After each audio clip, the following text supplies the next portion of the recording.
देखिए आज का हमारा टॉपिक है torque on an electric dipole in external uniform electric field. यानी हम देखेंगे कि अगर हमारे पास एक एक्सटर्नल यूनिफॉर्म इलेक्ट्रिक फील्ड है और उसमें हम एक इलेक्ट्रिक डाइपोल को रखते हैं तो उस पर कितना टॉर्क लगेगा वो हमें कैलकुलेट करना है। और यहाँ हम एक्सटर्नल इसलिए बोल रहे हैं क्योंकि डाइपोल के पास अपना एक इलेक्ट्रिक डाइपोल के पास अपना खुद का भी इलेक्ट्रिक फील्ड होता है। तो सपोज हमारा ये यूनिफॉर्म इलेक्ट्रिक फील्ड है, एक्सटर्नल यूनिफॉर्म इलेक्ट्रिक फील्ड है जिसको हमने पैरेलल लाइन से रिप्रेजेंट कर दिया है। ये देखिए पैरेलल लाइन से यूनिफॉर्म इलेक्ट्रिक फील्ड को मैंने क्या कर दिया, यहाँ पे रिप्रेजेंट कर दिया। और ये हमारे इलेक्ट्रिक फील्ड की डायरेक्शन है, इस डायरेक्शन में ओरिएंटेड। आपको पता है यूनिफॉर्म इलेक्ट्रिक फील्ड को हम कैसे रिप्रेजेंट करते हैं, पैरेलल इलेक्ट्रिक फील्ड लाइंस के थ्रू हम क्या करते हैं, यूनिफॉर्म इलेक्ट्रिक फील्ड को रिप्रेजेंट करते हैं। और यहाँ पे यूनिफॉर्म इलेक्ट्रिक फील्ड का मीनिंग क्या है कि अगर यहाँ पे इलेक्ट्रिक फील्ड का मैग्नीट्यूड 2 न्यूटन पर कूलम है इस डायरेक्शन में, तो यहाँ पे भी कितना होगा 2 न्यूटन पर कूलम इस डायरेक्शन में, और यहाँ पे भी 2 न्यूटन पर कूलम होगा इस डायरेक्शन में।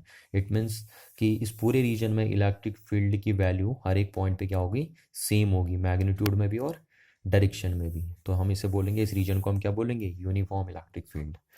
अब हम क्या करते हैं, इस यूनिफॉर्म इलेक्ट्रिक फील्ड में एक इलेक्ट्रिक डाइपोल रख देते हैं, है ना। अब ध्यान रखना हमें पहली बात कि हम डाइपोल को इस डायरेक्शन में नहीं रखेंगे, इस डायरेक्शन में नहीं रखेंगे, क्योंकि ये हम बोलेंगे कि अगर हम डाइपोल को इलेक्ट्रिक फील्ड के डायरेक्शन में रख देंगे तो ये स्पेशल केस हो जाते हैं, है ना, या उसके परपेंडिकुलर रख देंगे इलेक्ट्रिक फील्ड के तो ये स्पेशल केस हो जाते हैं। तो हम किसी जनरल केस को डिस्कस करेंगे और फिर जनरल केस से हम स्पेशल केस बना लेंगे। तो हमारे पास एक डाइपोल है, इस तरीके से ये डाइपोल मैंने दे दिया आपका, ये एक इलेक्ट्रिक डाइपोल है। इस डाइपोल का नाम हमने दे दिया ए और बी, ये हमारा एक डाइपोल है। और इस डाइपोल के ए एंड पे रखा हमने माइनस क्यू चार्ज और बी एंड पे रखा है plus Q charge, plus Q charge. और इस डाइपोल की लेंथ हमने ले ली है 2r, 2r इस डाइपोल की लेंथ हो गई, है ना। और ये इस डाइपोल का सेंटर हो गया आपका। तो आपको पता है ये डिस्टेंस कितनी हो जाएगी r, और ये कितनी हो जाएगी r। तो अगर मेरे को डाइपोल के लेंथ गिवन है, डाइपोल का चार्ज गिवन है, तो इसका मतलब मेरे को इस डाइपोल का डाइपोल मोमेंट गिवन है। और आपको पता है डाइपोल मोमेंट की डायरेक्शन क्या होती है, from negative charge to positive charge. तो ये हमारा डाइपोल मोमेंट हो गया। तो हमारा एक इलेक्ट्रिक डाइपोल जो है जिसका डाइपोल मोमेंट हमें गिवन है p, वो इलेक्ट्रिक फील्ड के साथ हमने माना सपोज थीटा एंगल बनाते हुए हमने रखा है ना। इस तरीके से हमने थीटा एंगल बनाते हुए उस डाइपोल को रख दिया है। तो अब हम देखेंगे कि अगर इस इलेक्ट्रिक डाइपोल को हमने uniform external uniform electric field में रख दिया है तो इस डाइपोल पे कितना टॉर्क लगाएगा ये एक्सटर्नल यूनिफॉर्म इलेक्ट्रिक फील्ड, वो हमें कैलकुलेट करना आज। तो आपको ये पता होना चाहिए कि जो फाइनल एक्सप्रेशन आपका टॉर्क का आएगा वो उसी के टर्म्स में आए जो चीज़ें यहाँ पे गिवन है। तो देखिए यहाँ पे गिवन क्या होगा, हमारा डाइपोल है इलेक्ट्रिक डाइपोल, तो उसका हमें डाइपोल मोमेंट गिवन होगा, क्योंकि एक डाइपोल की पहचान उसके डाइपोल मोमेंट से ही होती है। तो एक तो हमें डाइपोल का डाइपोल मोमेंट गिवन है, दूसरा जिस फील्ड में उसे रखना है एक्सटर्नल यूनिफॉर्म फील्ड, उस फील्ड की स्ट्रेंथ हमें गिवन होगी, और तीसरा जो हमने डाइपोल रखा है उसको यूनिफॉर्म इलेक्ट्रिक फील्ड के साथ कितने एंगल पे रखा है हमने ना, पी वेक्टर जो है मतलब डाइपोल मोमेंट वेक्टर जो है वो इलेक्ट्रिक फील्ड के साथ कितना एंगल बनाते हुए रखा है, तो ये थीटा हमें गिवन है। तो ये तीन चीज़ें हमें गिवन है, पी, थीटा एंड ई। तो फाइनल एक्सप्रेशन हमारा इन्हीं के टर्म्स में होना चाहिए। तो हम पहले यही कर देते हैं, कंसीडर वही चीज़ें करते हैं हम जो हमें गिवन होती हैं। तो हम यहाँ लिख देते हैं कि consider an electric dipole, electric dipole A B, इसका नाम हमने ए बी दे दिया, in a uniform electric field, हमने इसे रख दिया यूनिफॉर्म इलेक्ट्रिक फील्ड में, यूनिफॉर्म इलेक्ट्रिक फील्ड ई। और सच इस तरीके से रखा है कि इसका जो पी वेक्टर है ना, डाइपोल मोमेंट वेक्टर है, वो थीटा एंगल बनाते हुए रखा है हमने।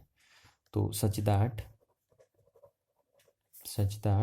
द पी वेक्टर यानी dipole moment vector of the electric dipole, of the electric dipole, इस इलेक्ट्रिक डाइपोल का जो डाइपोल मोमेंट वेक्टर होगा, है ना, dipole moment vector makes an angle theta with E vector, यानी वो इलेक्ट्रिक फील्ड के साथ कितना एंगल बनाते हुए हमने रखा है, थीटा एंगल बनाते हुए हमने रखा है। अब देखिए, तो जब हम एक डाइपोल जिसका डाइपोल मोमेंट हमें गिवन है, और आपको पता है डाइपोल मोमेंट की वैल्यू हमें पता है कितनी होती है, आपको पता है डाइपोल मोमेंट की वैल्यू कितनी होती है, P equals to P equals to होता है आपका Q इंटू 2L, है ना। और इस डायपोल मोमेंट की डायरेक्शन होती है from negative charge to positive charge. तो either charge into the distance between two charges, या the either charge and length of the dipole को हम क्या कॉल करते हैं, इलेक्ट्रिक डायपोल मोमेंट, और इसकी direction from negative charge to positive charge. तो ये जो डायपोल मोमेंट वेक्टर और इलेक्ट्रिक फील्ड के साथ थीटा एंगल बनाते हुए हमने रखा है, तो आप देखते हैं हम कि जो ये डायपोल है अगर हम उसको ये फील्ड में रख देते हैं तो उस पर टॉर्क कितना लगेगा। तो आइए देखते हैं। देखिए, आपको पता है इस एंड पे अगर क्यू चार्ज रखा है तो पॉजिटिव चार्ज पे जिधर इलेक्ट्रिक फील्ड होता है उसी डायरेक्शन में फोर्स लगेगा। तो हमने बोल दिया इस एंड पे F1 फोर्स लगा, और इस F1 फोर्स की वैल्यू कितनी होगी, इस F1 फोर्स की वैल्यू, इस पे चार्ज Q है और यूनिफॉर्म इलेक्ट्रिक फील्ड E में रखा है, तो इस पे फोर्स लगेगा आपका QE। और क्योंकि ये पॉजिटिव चार्ज है तो पॉजिटिव चार्ज पे फोर्स और फील्ड सेम डायरेक्शन में होते हैं, तो इधर फील्ड है तो इधर ही फोर्स भी लगेगा। ठीक। सिमिलरली हमारे पास ये नेगेटिव चार्ज है, और ये नेगेटिव चार्ज अगर है तो नेगेटिव चार्ज पे कितना फोर्स लगा, सब कुछ हमने यहाँ पे ले लिया F2, है ना। और ये F2 कितना लगेगा इस पे लगेगा आपका वही कि कितना इस पे चार्ज है और कितना इलेक्ट्रिक फील्ड में ही रखा है, F इक्वल टू क्यू। ये हमारे कहाँ से आ रहे हैं, ये फॉर्मूला में पता है कि कुछ E इक्वल टू क्या होता है, F अपॉन क्यू। तो यहाँ से हम F इक्वल टू लिख रहे हैं E अपॉन क्यू, है ना। तो इतना फोर्स लग रहा है इस नेगेटिव चार्ज पे, पर इसकी डायरेक्शन थोड़ा अपोजिट होगी।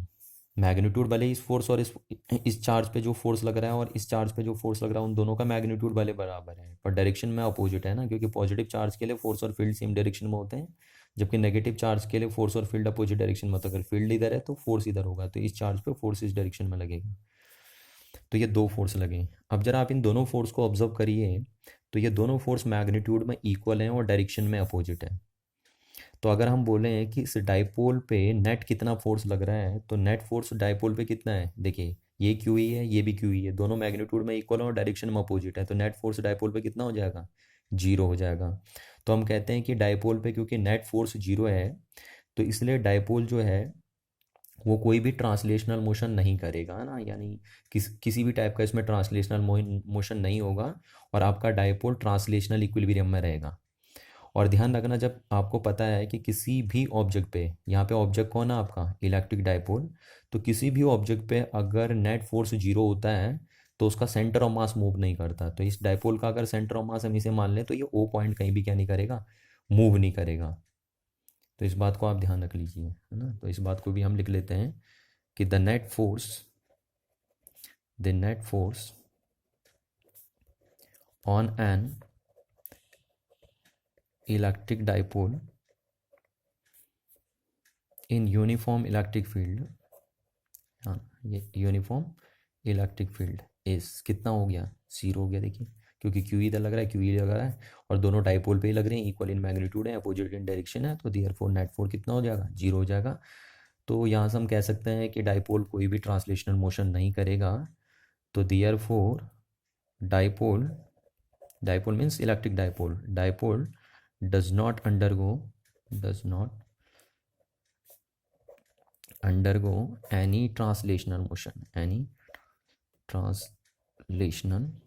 motion, यानी कहने का मतलब है कि डाइपोल के अंदर क्या होगा, ट्रांसलेशनल इक्विलिब्रियम होगा, क्योंकि डाइपोल पे नेट फोर्स जीरो है।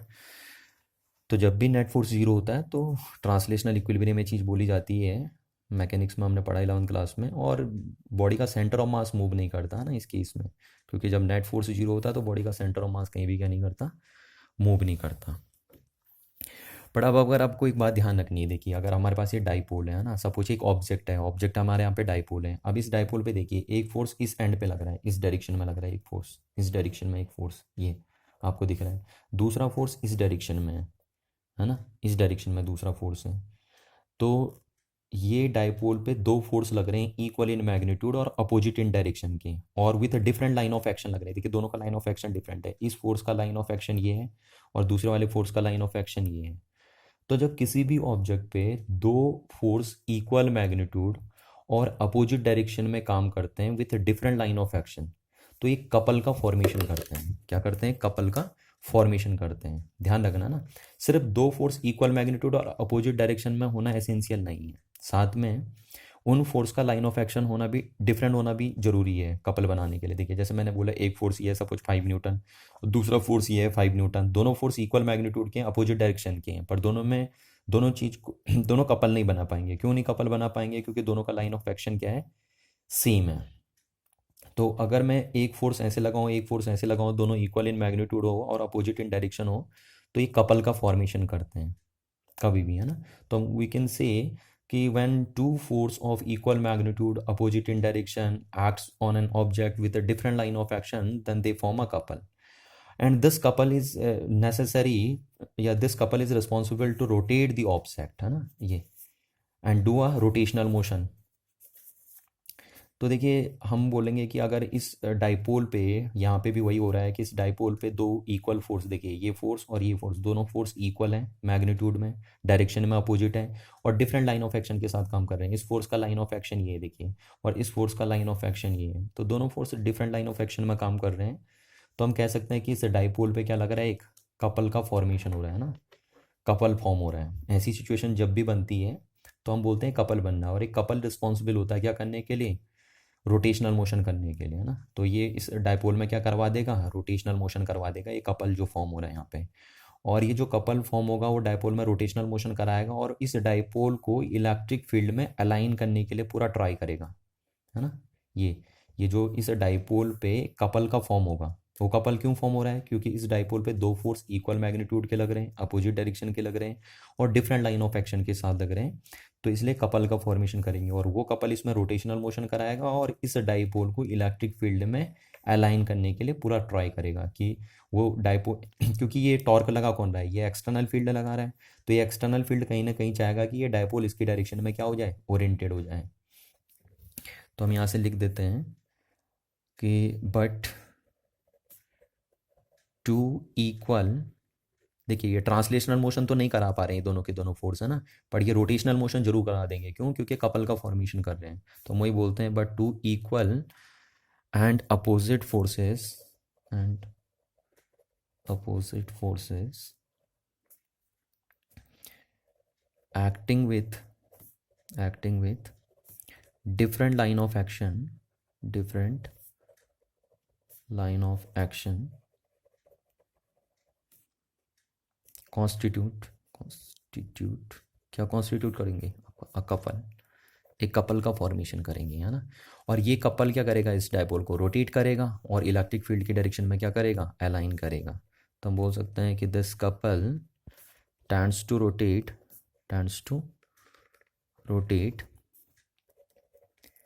The dipole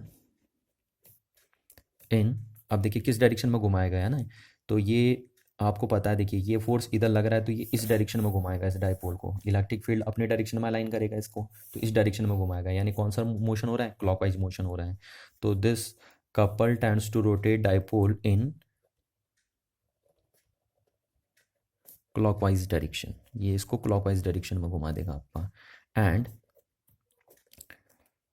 tries to align, और किस डायरेक्शन में अलाइन करेगा?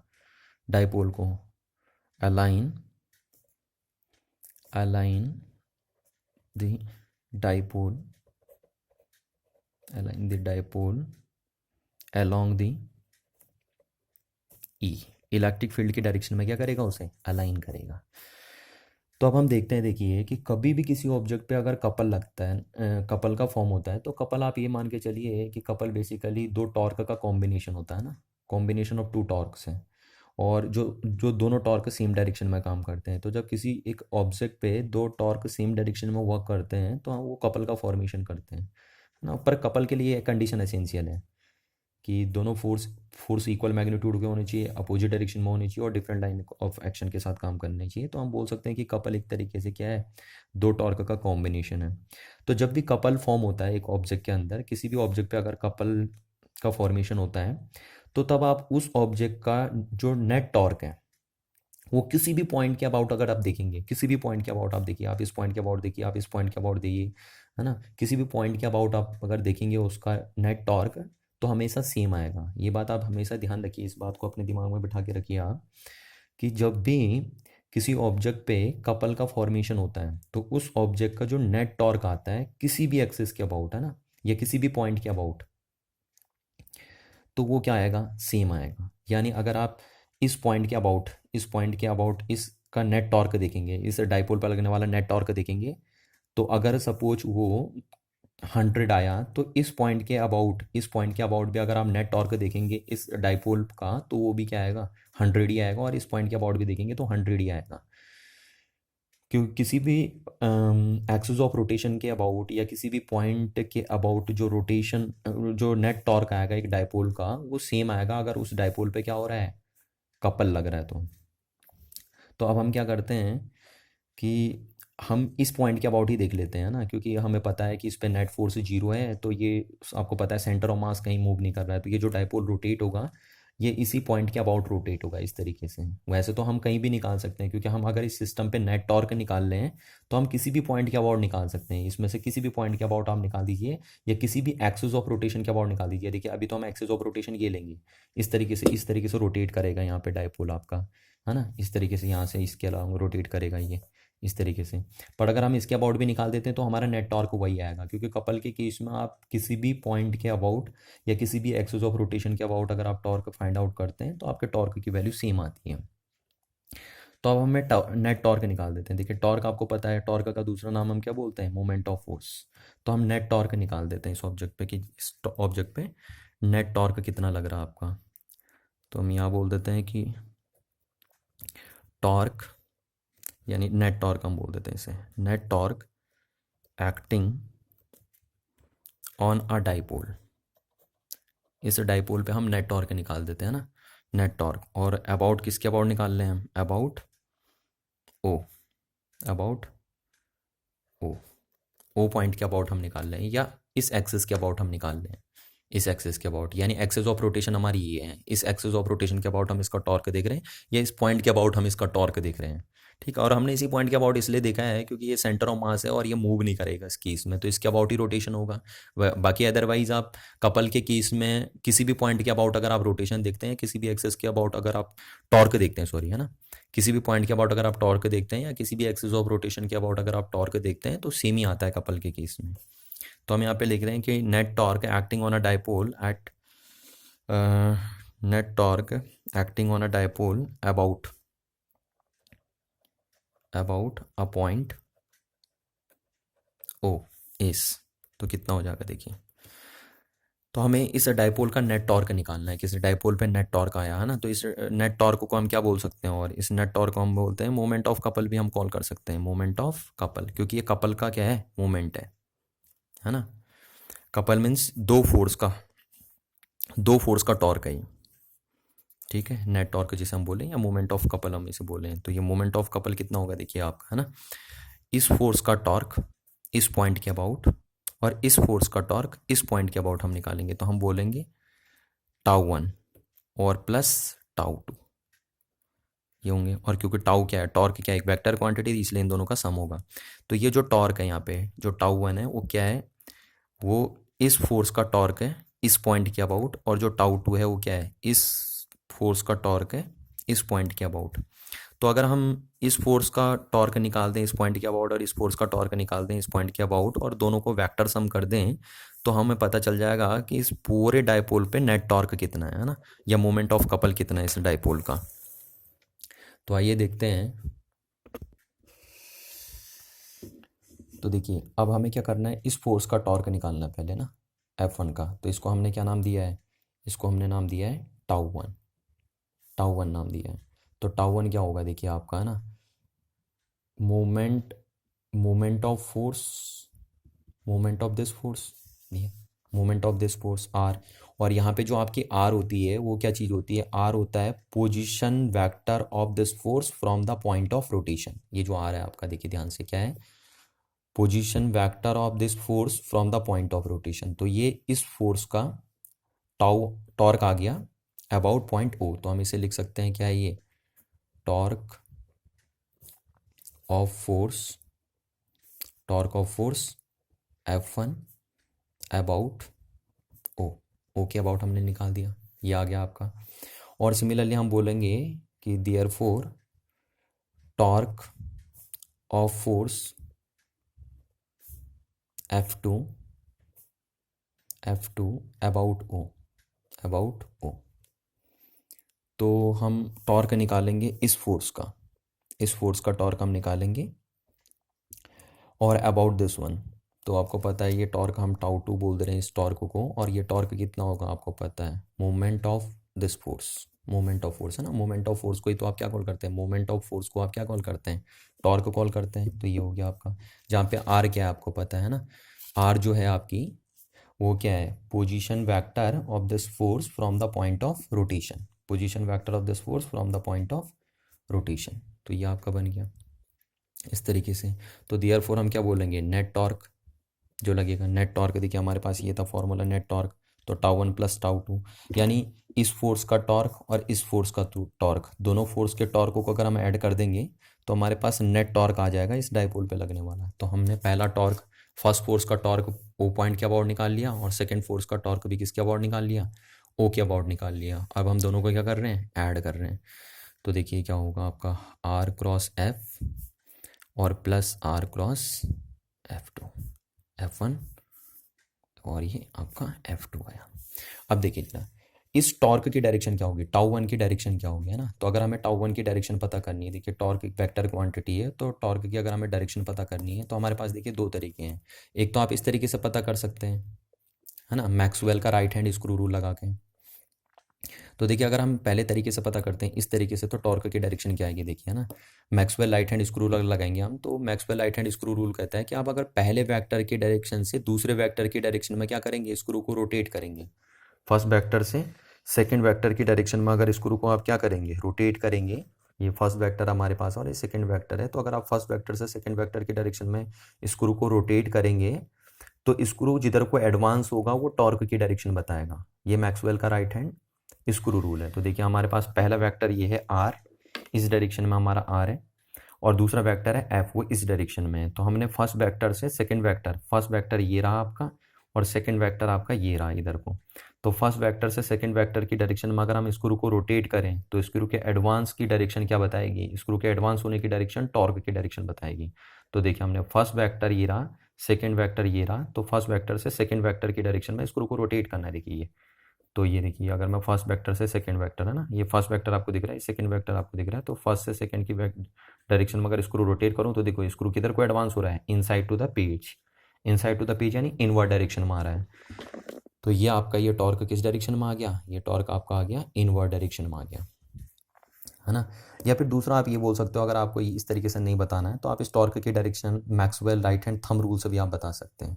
Maxwell right hand thumb rule, अभी तक मैंने कौन सा रूल लगाया था इसमें, Maxwell right hand screw rule लगाया था। अभी आप क्या लगा सकते हैं, Maxwell right hand thumb rule भी आप इसमें अप्लाई कर सकते हैं इस टॉर्क की डायरेक्शन को बताने के लिए। तो देखिए ये टॉर्क की डायरेक्शन बताने के लिए क्या किया आपने, Maxwell right hand thumb rule क्या कहता है कि आप स्क्रू, सॉरी, जिधर को ऑब्जेक्ट रोटेट हो रहा है, यहाँ पे ऑब्जेक्ट कौन है, डाइपोल, तो जिधर को ऑब्जेक्ट रोटेट हो रहा है उसकी डायरेक्शन में आप राइट हैंड फिंगर को कर्ल कीजिए, है ना।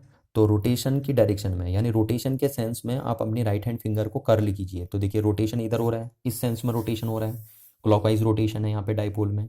तो रोटेशन की सेंस में मैं अगर राइट हैंड फिंगर को क्या करूँ, कर्ल करूँ, तो आपका जो इरेक्टेड थंब है वो किसकी डायरेक्शन बताएगा, वो टॉर्क की डायरेक्शन बताएगा। वो किसकी डायरेक्शन बताएगा, टॉर्क की डायरेक्शन बताएगा। तो यहाँ देखिए, यहाँ मैं क्या कर रहा हूँ कि अपने फिंगर को कर्ल कर रहा हूँ रोटेशन के सेंस में, जिधर को डाइपोल रोटेट हो रहा है उसकी सेंस में मैं अपने फिंगर को रोटेट कर रहा हूँ। तो ये रोटेट मैंने किया इधर को। तो जो आपका थंब है देखिए, इरेक्टेड थंब, वो किधर को है, inside to the plane of board, है ना, ये inside to the plane of paper यहाँ पे हम बोलेंगे। इस तरीके से देखिए राइट हैंड फिंगर को कर्ली करना है किसकी डायरेक्शन में, रोटेशन के सेंस में। तो आपका इरेक्टेड थंब किसकी डायरेक्शन बताएगा, टॉर्क की डायरेक्शन बताएगा। तो यहाँ से भी टॉर्क की डायरेक्शन आपकी किधर आएगी, इनवर्ड आ गई। तो इस टॉर्क की डायरेक्शन क्या है, इनवर्ड डायरेक्शन में। ये जो आपका टॉर्क इस पॉइंट पे लग रहा है, यानी इस फोर्स का जो टॉर्क है इस पॉइंट के अबाउट, वो किधर को है, इनसाइड टू द पेपर, तो इनवर्ड डायरेक्शन में आपका है। दूसरा हम देखते हैं ये वाला टॉर्क आपका जो है ना, दूसरा वाला टॉर्क F2 जो है, तो इस फोर्स का जो टॉर्क है इस पॉइंट के अबाउट, वो किस डायरेक्शन में देखेंगे हम। तो देखिए हम फिर वही लगाते हैं यहाँ से कि first Maxwell right hand screw rules हम देखते हैं। अगर तो फर्स्ट वेक्टर से सेकंड वेक्टर, पहले वेक्टर से सेकंड वेक्टर की डायरेक्शन में आप स्क्रू को कर्ल कीजिए, तो स्क्रू जिधर को एडवांस होगा वो टॉर्क की डायरेक्शन बताएगा, है ना। तो देखिए हमने पहला वेक्टर ये रहा आपका आर, आर वेक्टर ये रहा आपका, दूसरा वेक्टर एफ आपका ये रहा। तो आर से एफ की डायरेक्शन में अगर हम स्क्रू को एडवांस करते हैं, आर से एफ की डायरेक्शन में स्क्रू को क्या करते हैं, एडवांस करते हैं, तो हमें किसकी डायरेक्शन मिल जाएगी, टॉर्क की डायरेक्शन मिल जाएगी, है ना, किसकी डायरेक्शन मिल जाएगी, टॉर्क की डायरेक्शन मिल जाएगी। तो ये रहा आपका आर और ये रहा आपका एफ। तो अगर आर से एफ की डायरेक्शन में देखिए ये आपका आर है और आर से एफ की डायरेक्शन में आप स्क्रू ले जाइए, देखिए ये आर इधर को है आपका और एफ इधर को है। तो आर से एफ की डायरेक्शन में देखिए मैं स्क्रू घुमा रहा हूँ ये इस डायरेक्शन में, आर से एफ की साइड देखिए आर इधर आ रहा है, एफ उधर आ रहा है। तो आर से एफ की डायरेक्शन में अगर मैं स्क्रू ले जा रहा हूँ तो स्क्रू फिर किधर जा रहा है, अंदर को जा रहा है, जा रहा ही नहीं जा रहा है। यानी स्क्रू जिधर को एडवांस होगा, यही तो कहता है Maxwell right hand screw rule की, स्क्रू जिधर को एडवांस होगा वो टॉर्क की डायरेक्शन होगी। तो यहाँ से इस टॉर्क की डायरेक्शन भी क्या आई, इनवर्ड डायरेक्शन में आई। यानी दोनों टॉर्क ये सेम डायरेक्शन में है ना, ये भी इनवर्ड डायरेक्शन में आया ये टॉर्क। या फिर आप इसको Maxwell right hand thumb rule से भी आप बता सकते हैं इस टॉर्क की डायरेक्शन। और जैसे मैंने अभी ऊपर आपको बताया था Maxwell right hand thumb rule कैसे लगाते हैं आप, कि आप कहते हैं कि आप रोटेशन की सेंस में अपने राइट हैंड फिंगर को करली कीजिए तो आपका इरेक्टेड थंब जो है वो डायरेक्शन बताता है टॉर्क की। तो देखिए मैं अपनी राइट हैंड फिंगर को, ये जो हमारी राइट हैंड फिंगर है उनको रोटेशन की सेंस में कर्ल करता हूँ। तो ये रोटेशन किधर हो रहा है, डायपोल में, डायपोल में रोटेशन इधर को है। तो मैं डायपोल की डायरेक्शन में देखिए ये ऐसे रखा मैं अपना राइट हैंड फिंगर और डायरेक्शन में देखिए रोटेशन की डायरेक्शन में मैंने फिंगर को कर्ल किया, ये कर्ल किया देखिए ये। तो हमारा थंब किधर आ रहा है, inside to the plane of paper आ रहा है ना, ये इस तरीके से अगर हम कर्ल करते हैं इसको तो देखिए ये।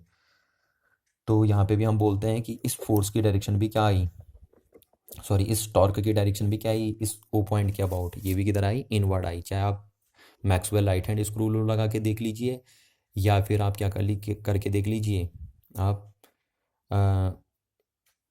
Maxwell right hand thumb rule लगा दीजिए, जो भी लगाइए। तो ये दोनों टॉर्क आपके क्या आ रहे हैं, सेम डायरेक्शन में आ रहे हैं। यानी जो नेट टॉर्क आपका बनेगा वो किस डायरेक्शन में आएगा, आपका नेट टॉर्क ये होगा, आपका नेट टॉर्क जो आपका होगा वो होगा इनवर्ड डायरेक्शन में, ये इनवर्ड डायरेक्शन में आएगा आपका नेट टॉर्क। तो ये नेट टॉर्क की डायरेक्शन आपकी क्या हो गई, inward to the plane of paper. तो आपका जो नेट टॉर्क आया वो नेट टॉर्क इन दो टॉर्क का क्या हुआ, कॉम्बिनेशन हुआ। जो फर्स्ट फोर्स का टॉर्क था अबाउट पॉइंट ओ एंड जो सेकेंड फोर्स का टॉर्क था अबाउट पॉइंट ओ, उन दोनों का जो हमने वेक्टर सम कर दिया उसी के अबाउट आया आपका नेट टॉर्क। और ये दोनों ऐड इसलिए हुए क्योंकि दोनों टॉर्क क्या है, सेम डायरेक्शन में है ना। तो यहाँ पे आपका ये क्या क्या आ गया, आप इसे नेट टॉर्क बोल सकते हैं या आप इसे मोमेंट ऑफ कपल कॉल कर सकते हैं ना, कि कपल का क्या है, मोमेंट है। तो ये बन गया आपका, और ये इनवर्ड डायरेक्शन में आएगा, ये इनवर्ड डायरेक्शन में आएगा आपका नेट टॉर्क, क्योंकि ये इनवर्ड डायरेक्शन में, ये इनवर्ड डायरेक्शन में, तो नेट टॉर्क भी इनवर्ड डायरेक्शन में आएगा। और ये किसके अबाउट आप नेट टॉर्क देख रहे हैं, आप देख रहे हैं एक्सिस ऑफ रोटेशन। और आप एक्सिस ऑफ रोटेशन कहाँ से पास होके जा रही है, आपकी एक्सिस ऑफ रोटेशन इस पॉइंट से पास होके जा रही है, ओ पॉइंट से पास होके जा रही है। तो आप कह सकते हैं आप ओ पॉइंट के अबाउट रोटेशन देख रहे हैं, या आपकी जो एक्सिस ऑफ रोटेशन है वो ओ से पास होके जा रही है। और एक बात ध्यान रखना, आपकी जो टॉर्क की आपकी डायरेक्शन होती है हमेशा वो along the axis of rotation होती है ना। अलोंग द एक्सिस ऑफ क्या होती है, रोटेशन होती है। तो along the axis of rotation आपकी होगी, तो आपको पता है इस डायरेक्शन में आपका टॉर्क लगेगा, है ना। इस डायरेक्शन में देखिए along the axis of rotation यही है, तो टॉर्क की डायरेक्शन इनवर्ड है। तो ये होती भी है कि टॉर्क की डायरेक्शन हमेशा क्या होती है, along the axis of rotation. तो ये हमारा आया कितना, नेट टॉर्क। अब इसको अगर हम खोलते हैं तो आपका जो ये नेट टॉर्क आया, यहाँ से हम नेट टॉर्क अगर निकालते हैं तो देखो इसको हम खोलते हैं तो दो वेक्टर का क्रॉस प्रोडक्ट है, तो कैसे खोलता है, first vector into second vector into sine theta, है ना। और इसके लिए हम एक यूनिट वेक्टर यूज़ कर लेते हैं क्योंकि ये इनवर्ड डायरेक्शन में, तो मैं इनवर्ड डायरेक्शन में यूनिट वेक्टर यूज़ कर लेता हूँ एन कैप। ये एन कैप क्या बताएगा, ये एन कैप एक यूनिट वेक्टर है इनवर्ड डायरेक्शन में जो इस टॉर्क की डायरेक्शन बताएगा। प्लस इसको भी हम खोल लेते हैं आर, और ये आपका बना F2 और इंटू ये क्या बनेगा आपका साइन थीटा, है ना। जहाँ पे थीटा किसके बीच एंगल होता है, आपको पता है ये थीटा किसके बीच का एंगल है, इन दोनों फोर्स के बीच का एंगल है ना, इन दोनों वेक्टर्स के बीच का एंगल है, आर और F1 के बीच का एंगल। तो जरा आप यहाँ फिगर से देख लीजिए, तो आर वेक्टर ये है आपका और एफ वेक्टर ये है। तो अगर इसी लाइन को मैं आगे ऐसे बढ़ाता हूँ तो देखिए ये एंगल अगर थीटा आपके पास यहाँ पे है तो ये एंगल भी आपका कितना होगा, थीटा होगा, और ये एंगल भी आपका कितना होगा, थीटा होगा। और यहाँ पे अगर ये आपका थीटा है तो ये आर आपका बना, और इसको अगर आप आगे बढ़ाएंगे तो ये आपको पता है वर्टिकल अपोजिट एंगल से ये भी कितना हो जाएगा, आपका थीटा हो जाएगा। तो यहाँ आप बोल सकते हैं कि जो आर वेक्टर है ये, या आर वेक्टर इधर चल रहा है, ये देखिए आर वेक्टर है तो ये आर वेक्टर इधर चल रहा है, और ये एफ वेक्टर इधर है, तो इन दोनों के बीच एंगल कितना है, थीटा है आपका। तो ये आर और एफ के बीच का एंगल है ना। तो आर और F1 के बीच जो एंगल है वही एंगल किसके बीच है, आर और F2 के बीच का एंगल है, थीटा। और यहाँ भी मैंने, क्योंकि ये टॉर्क भी किस डायरेक्शन में, इनवर्ड डायरेक्शन में, तो इसको भी वेक्टर नोटेशन देने के लिए या डायरेक्शन देने के लिए मैंने एक यूनिट वेक्टर यूज़ कर लिया एन कैप। जहाँ एन कैप क्या दिखा रहा है, इस नेट टॉर्क, ये देखिए ये एन कैप इस टॉर्क की डायरेक्शन दिखा रहा था, ये एन कैप इस टॉर्क की डायरेक्शन दिखा रहा है, और दोनों टॉर्क एक ही डायरेक्शन में है, इसलिए हम बोल सकते हैं कि एन कैप इस नेट टॉर्क की डायरेक्शन बता रहा है जो इनवर्ड डायरेक्शन में है। तो यहाँ से अगर हम बोलें कि जो हमारा नेट टॉर्क आया वो नेट टॉर्क कितना आ गया, देखिए आपका, तो नेट टॉर्क आ गया आपका टू अभी हमने बोलेंगे आर, और F1 की वैल्यू कितनी है आपकी, देखिए क्यू ई साइन थीटा, है ना, और ये एन कैप आपका बना, और आर F2 की वैल्यू कितनी थी आपकी, F2 की वैल्यू भी कितनी थी, क्यू ई, क्योंकि दोनों फोर्स तो सेम ही मैग्नीट्यूड के थे ना, डायरेक्शन में ही तो अपोजिट थे, और इनटू क्या बना आपका साइन थीटा, और यहाँ से ये एन कैप। तो आप बोल सकते हैं कि जो आपका नेट टॉर्क लगा है वो आपका कितना लगा है, 2r/q⁡e sine theta into N cap आपका लगा है नेट टॉर्क। तो ये जो नेट टॉर्क आपका बना है इसको देखिए हम क्या लिख देते हैं, आपको पता है ये डायपोल की लेंथ हो गई 2r, है ना, ये डायपोल की लेंथ हो गई और ये डायपोल का चार्ज हो गया। तो डायपोल की चार्ज को अगर डायपोल के लेंथ से आप मल्टीप्लाई कर देते हो तो वो डायपोल मोमेंट बन जाता है। तो इसको हम डायपोल मोमेंट लिख देते हैं, और इंटू ई, और ये आपका बना साइन थीटा, और ये एन कैप। तो यहाँ से हम ये लिखे थे हम Q इंटू 2r को हम क्या लिखे थे, हम इसको लिखे हैं P, है ना, ये देखिए P हम इसे लिखे हैं, तो इसको हमने P लिख दिया है, ठीक है। अब आपको पता है देखिए P और R एक ही डायरेक्शन में है ना, P और R की डायरेक्शन सेम है, देखिए ये देखिए R वेक्टर इधर को है, R वेक्टर आपका इधर को है, तो P वेक्टर भी आपका इसी डायरेक्शन में है। तो आप ये बोल सकते हैं यहाँ से कि R वेक्टर और P वेक्टर आपके क्या हैं, सेम ही डायरेक्शन में है। तो यहाँ से अगर हम आगे बात करें तो नेट टॉर्क आपका इतना बना। अब अगर इसे थोड़ा हम वेक्टर सेंस में लिखें, क्रॉस प्रोडक्ट के टर्म्स में लिखें, आपको पता है ये वेक्टर क्वांटिटी है, ये वेक्टर क्वांटिटी है ना, तो इसको अगर हम टॉर्क को ऐसे लिखें, इन दोनों के क्रॉस प्रोडक्ट के टर्म्स में लिखें, तो नेट टॉर्क आपका कितना आ गया, नेट टॉर्क आपका आ गया P×E, ये देखिए P×E, ये बन गया आपका नेट टॉर्क, ठीक है ना। तो ये आपका नेट टॉर्क आ गया, इसको वेक्टर के सेंस हमने लिख दिया, क्रॉस के टर्म्स में लिख दिया इनको, क्योंकि ये वेक्टर है तो इन दोनों वेक्टर का क्रॉस प्रोडक्ट बनेगा आपका टॉर्क। तो ये आपका नेट टॉर्क लगा एक डाइपोल पे, कितना है P×E। और जरा यहाँ से आप देख लीजिए तो डायरेक्शन देखिए, P×E किसकी डायरेक्शन बताएगा, टॉर्क की डायरेक्शन बताएगा। और आपको पता है कि टॉर्क की डायरेक्शन हमेशा क्या होगी, perpendicular to the plane containing by these two vectors, यानी P और E वेक्टर जो प्लेन कंटेन कर रहे हैं उनके परपेंडिकुलर होगी। और इसकी डायरेक्शन हम कहाँ से बताएंगे, वही Maxwell right hand screw rule से, कि P से पहला वेक्टर हमारा P है, और P से E की डायरेक्शन में अगर हम स्क्रू रोटेट करते हैं तो स्क्रू जिधर को एडवांस होगा टॉर्क की डायरेक्शन बनेगी। तो ये हम पहले भी बोल चुके हैं, देखिए कि आपका जो P बना वो इस डायरेक्शन में, और जो E बनाओ इस डायरेक्शन में है। तो P की डायरेक्शन आपकी ये है और E की डायरेक्शन आपकी ये है। तो P×E अगर आप करते हैं, P×E अगर आप करते हैं तो स्क्रू किधर को एडवांस होगा, देखिए स्क्रू अंदर को एडवांस होगा, तो टॉर्क की डायरेक्शन किधर है आपकी, इनवर्ड है। इसीलिए आप इसे E×P नहीं लिखेंगे, है ना, E×P नहीं लिखेंगे। और E×P कैसे लिखते आए हैं आप, लिख भी नहीं सकते, क्योंकि बेसिकली आपका R×F चल रहा है, तो R किसकी डायरेक्शन में, P की डायरेक्शन में, तो F की डायरेक्शन में कौन है, E है, तो ये ऐसे एज इट इज मैच होगा, है ना। आप अगर इसे क्या लिख देते हैं, E×R लिख देते हैं, आप अगर इसे क्या लिख देते हैं, सॉरी E×P लिख देते हैं तो